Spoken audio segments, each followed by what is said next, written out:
Here too. So the flag bearer of the new patriotic party, Dr. Bawumia, has announced a comprehensive development plan, including sustainable funding development programs and an Olympic-specific program as he set his sights on Olympic glory for Ghana in Los Angeles 2028. Now, in spite of the nation's huge potentials in various sporting disciplines, Ghana has relatively underachieved at the Olympics, winning only 5 medals in history.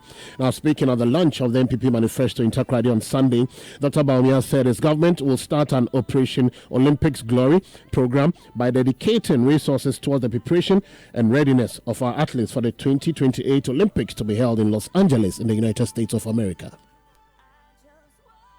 We are going to start an Operation Olympics Glory program by dedicating resources towards the preparation of our athletes and their readiness for the 2028 Olympics in Los Angeles, USA, including where necessary, targeting specific sports for medals. My government will seek school-level collaboration with international sports bodies like the NBA and the NFL to make Ghana a hub for these emerging sports in Africa, to create more opportunities for young people.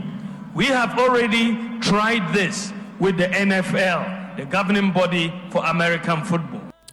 All right, so now Dr. Bawumia also announced that the government, or his government, if elected into power, will directly support the revival of the Ghana Premier League. He says that his government will draw a program with the NLA and the Gaming Commission to provide incentives and direct support to help fund the operational expenses of our Premier League clubs, including buying them buses. Support the revival of the Premier League and clubs to improve commercial viability and create related jobs by directing policy through the National Lotteries Authority and the Gaming Commission to establish and fund a sports employment module to assist premier clubs fund operational expenses, including player remuneration. And also we will provide a bus to each Premier League club.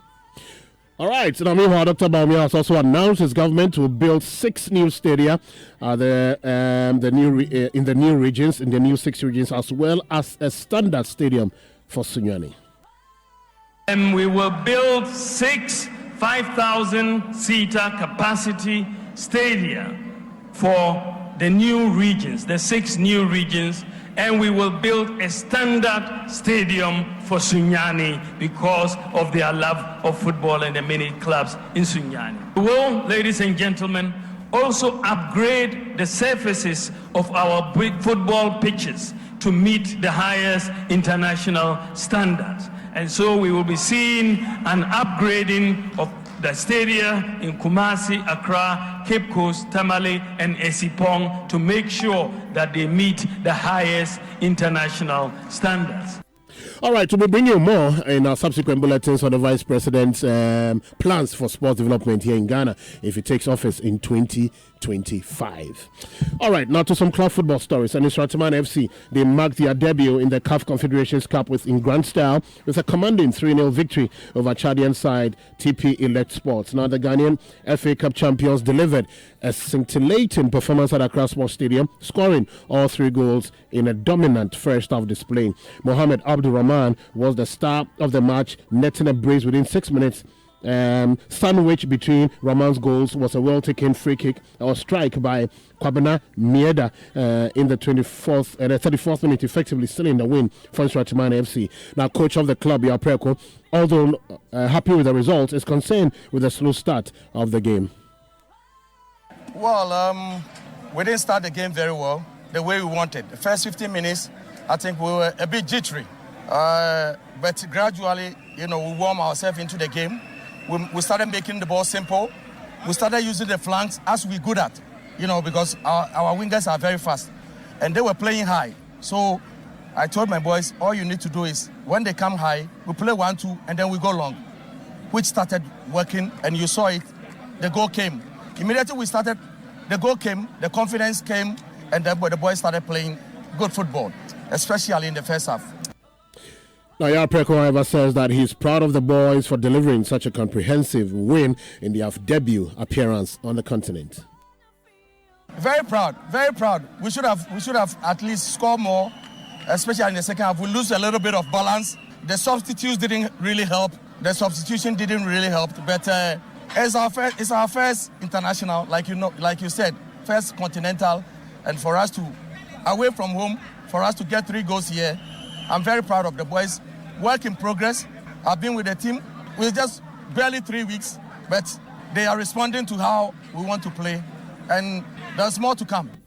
All right, so with a 3-goal advantage, Ratimine will head to the Amadou Ahidjo Stadium in Cameroon, Yaoundé, for the return fixture on August 24th, with high hopes of advancing further in the competition. Elsewhere, Ghana's other representatives on the continent, Summertex 1996, also posted a 1-0 away win at the expense of Victoria United of Cameroon in the preliminary stage of the CAF Champions League. Now, after a goalless first half, the deadlock was finally broken early in the second half when Emmanuel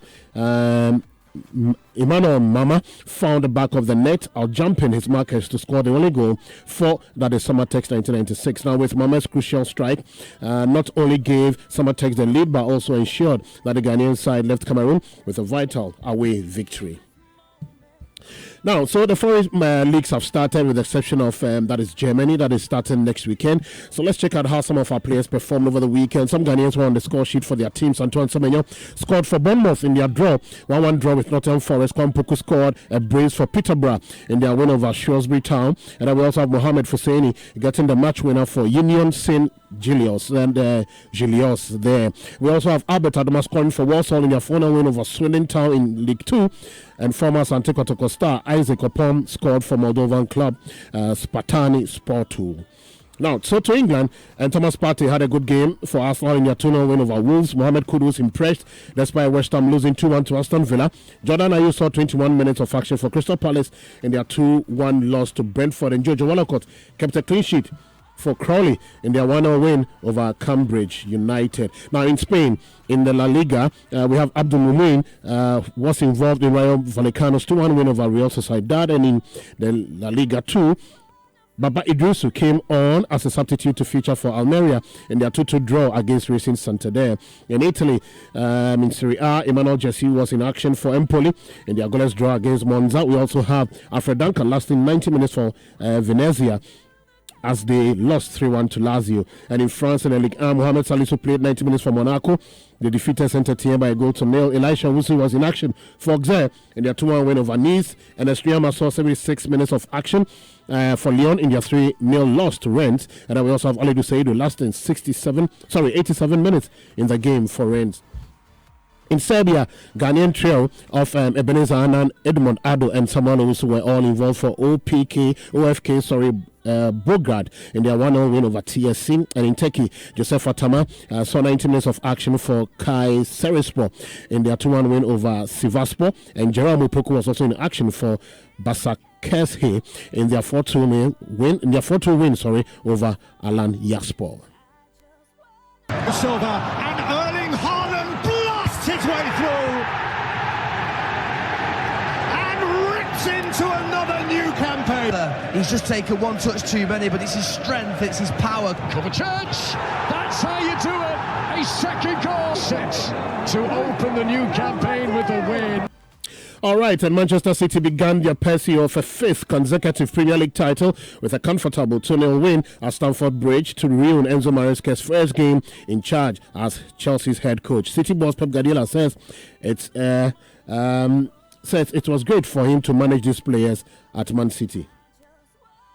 For me, it's an immense privilege. So I cannot be more honored to be a manager of these guys. So they gave me everything, the joy, the happiness, the commitment to defend, the club that I represent. And I'm so fortunate. I could not say more.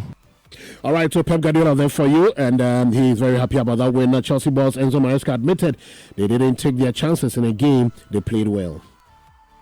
I think we competed very well. For a large part of the game, we were same level, or some moment even better. I think the team was there, the performance was there. We create many chances. We didn't take the chance, but at the end, I think it was a good performance. As you said, we don't like to lose. We don't at all. But probably the big difference was inside the box. Yeah, as I said, for me the important thing is to create chances. We create chances.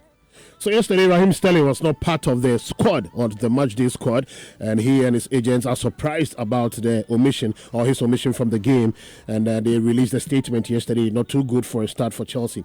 But we'll wait to see what's going to happen in there. But Chelsea fans who are at the Stamford Bridge called on the club to sign a proven goal scorer because Jackson is just not good enough. Rather poor, it was precision that was missing. I think we're lacking a bit of class. It was quite bad because we didn't really have many chances and we've not addressed any of the problems we need. I think we need a striker. I'd even go for Tony. I would love to see a goal scorer, a proven goal scorer. They need a striker because I don't think Nico Jackson or Mike Gill are able to score 15 or 20 goals that they are needed to compete in the top 4. So the Chelsea fans not happy with Nicholas Jackson, and Raheem Sterling and his people are also seeking clarification over his future at Chelsea. Well, not too good news for Chelsea anyway. Now, in other matches, Brighton beat Everton on the road. Newcastle won over Southampton. Nottingham drew with Bournemouth, and West Ham lost to Aston Villa at home. And also Liverpool beat Ipswich 2-0 in their first win under the Arne Slot era. And the Liverpool manager says he was told there is no easy game in the APL, and what happened on Saturday confirmed that. People told me from the start before I started there's no easy game in the Premier League, and I think today showed this. If you play a newly promoted club and they can give you so much resistance as they did in the first half, it shows you every time how tough it is to win games over here. But in the end, we managed to win it, and was a good way to start the season, because in the first half we didn't give away many chances, but we didn't create as well, and that's what we changed the second half, which led to the win. And Arsenal also won 2-0 against Wolves, and their coach Mikel Arteta says he sees the willingness on the part of his players to challenge for the title. What I see is the willingness. Whether we're going to do it or not, we're going to have to show it every day, how we play and the results that we are able to take away. We started well. It's the first game. It's always uncertainty how we're going to respond to that against that really difficult opponent. Score 2, clean sheet, win, job done. Where there is a will, there is always the way. Anyway, now in Spain, Kylian Mbappe made his La Liga debut as defending champions. Real Madrid were held by Mallorca on the opening day. Robert Lewandowski scored twice when Barcelona beat Valencia by 2-0 on the road. Villarreal will host Atletico Madrid later tonight. And in Italy, Genoa held Inter to a 2-2 draw. AC Milan also drew 2-2 with Torino. In fact, AC Milan were trailing 2-0 to the latter part of the game before they were able to pull in that to make it 2-2. Verona beat Napoli, by 3-0. And after the game, Napoli manager Antonio Conte apologized to the fans. Anyway, in France, PSG beat Le Havre by 4-1 on Friday. Monaco also beat Saint-Etienne by 1-0. Now, talking about Le Havre, it brings to mind, so our captain, Dedayu, is still clubless. He's still not had any club yet. The leagues in Europe have started. So, we'll bring you the latest on Dedayu, I promise you, in our subsequent bulletins. Very sure. We are going to work on him and find out what his plans are, or whether he's maybe contemplating, thinking of hanging his boots. Anyway, now bit for sports here this morning. My name is Delali Atasi. A big thank you to FPAC